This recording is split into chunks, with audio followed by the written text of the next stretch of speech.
Mga kapuso, doble ingat po sa pagbili at paghahanda ng mga nilulutong karne. Lumabas kasi sa isang pag-aaral na karamihan sa mga manok sa ilang pamilyan sa Metro Manila may mikrobyong Campylobacter na nagdudulot ng pananakit ng tiyan. Yan ang tinutukan ni Bernadette Reyes.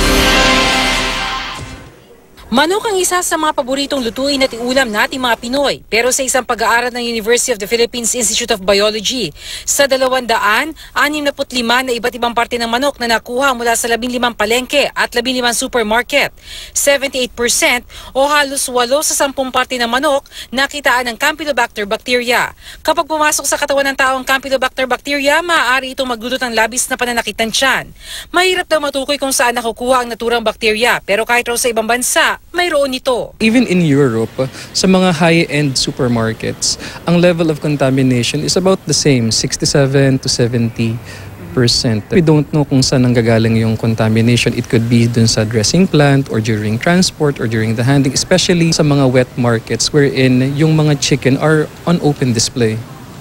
So they can be handled improperly. Sabi ng UP Institute of Biology, hindi naman dapat mabahala ang mga mahilig kumain ng manok. It's the most common cause of gastroenteritis in the US, for example. Hindi naman significant threat ang Campylobacter kasi ang disease caused by Campylobacter is self-limiting. So unless the person is very old or immunocompromised, usually hindi kailangan ng treatment.